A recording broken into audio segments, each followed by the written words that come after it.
Cheryl! What's wrong, Carl? I just gobbled up Doing Harm by Maya Dusenbery and egad! Do tell, Carl. Cheryl, the amount I learned from this book horrified and enraged me. Did you know women are often discharged from the ER mid-heart attack with prescriptions for anti-anxiety meds? That happened to me twice, Carl. Those with autoimmune diseases have been labeled as chronic complainers for years until properly being diagnosed. I've seen it, Carl. And several diseases that disproportionately affect women, like chronic fatigue syndrome and fibromyalgia, were thought to be psychosomatic symptoms and have failed to even be fully accepted as real diseases. Egad indeed, Carl. In the 70s, the FDA had a policy prohibiting any woman of childbearing age from participating in early-stage drug trials out of concern about affecting hypothetical fetuses. Hypothetical! The fetuses were fiction, Cheryl! We were also excluded from observational studies. They started one in the 50s that studied normal human aging, and not a single woman was looked at. It wasn't until 1993 when Congress passed a law stating that women needed to be included in NIH-funded clinical research. Yep. And though most women are included in studies today,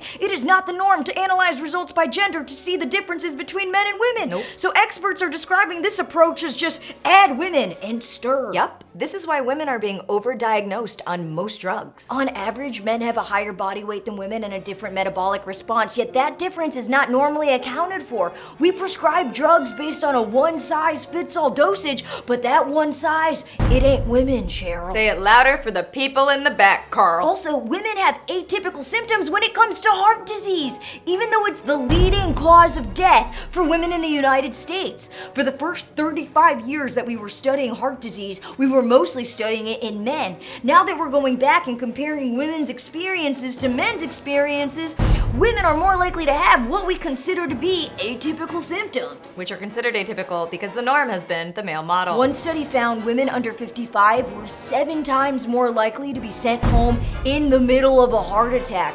Even though heart disease kills 1 in 3 women, Cheryl, 1 in 3! This is not a tip from Dusenbery, but a medical lab tech. If you believe you're having a heart attack, you want to mention chest pain and ask if they're running a troponin with your blood work. So basically, troponin is a compound that's released when damage to your heart muscle occurs. Reporting chest pain should trigger an EKG and a trop, but it does not hurt to make sure. Also beware, if you take biotin supplements, this can actually make troponin tests falsely come back as normal. So if you take biotin, definitely mention it to your doctor. Great point, Carl. Thank you. I do take biotin. One of the most disturbing things Dusenbery found in her research was how many women were fighting to get their symptoms taken seriously by doctors. The amount of medical gaslighting women experience is not just a modern phenomenon, Cheryl. Nay, Carl. Hysteria has a very long history. This was fascinating. In ancient Greece, it was thought to be a disorder of a wandering womb roving about the body. The Greeks actually thought women became sick if they didn't get pregnant early enough. Then in Victorian times, it shifted to be believed to be a nervous system disorder. And now in the 20th century, we're seeing it shift to become a psychological problem. Freud blamed women's physical illnesses on their mental health. Yeah, to the point where so many women are testifying that they bring partners or male relatives to doctor's appointments just to vouch for their sanity. These women noticed there was a different treatment they received when there was a Carl in the room corroborating the reports of their own symptoms. I've actually done this. I've made guy friends come over when I have to interface with like plumbers or contractors or anything like that. One time I hired a white guy friend to pretend to be my assistant in a meeting, and it worked so effectively, it was insulting. Cheryl, I cannot believe that for so long, the medical community has taken unexplained symptoms in women and psychologized it as stress or depression or anxiety, and hasn't even bothered to do the investigation required to figure out the root causes for these symptoms. We live in a sad world, Carl. Don't get me started on how Black and trans women are just utterly screwed by the medical community. God, what can I do, Cheryl? As a lover of science, as a lover of women, as a lover of humankind, what can a wee little Carl do? You gotta be the change, little Carl. Yeah, I'll be the change, Cheryl. You gotta be an ally, little Carl. I'll be the change for you, Cheryl. Little Carl, you are beloved by the internet for your willingness to learn. This book made me sick, Cheryl. It made me absolutely sick with myself. Your cute little face with your sexy natural mustache. People love you, Carl. Is this what white guilt feels like, Cheryl? God, I'm gonna do my best, I promise. You can show up to their medical appointments, Carl. I'll go to the appointments with you, Cheryl, whatever you need. You can make me a little treat.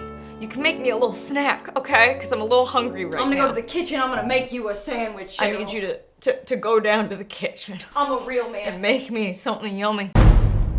This video is brought to you by Squarespace. So my daddy, Squarespace, makes it so easy to create a beautiful website, engage with your audience, and sell anything from products, to content, to time. With Squarespace Blueprint, you can choose from professionally curated layout and styling options to build a unique online presence from the ground up.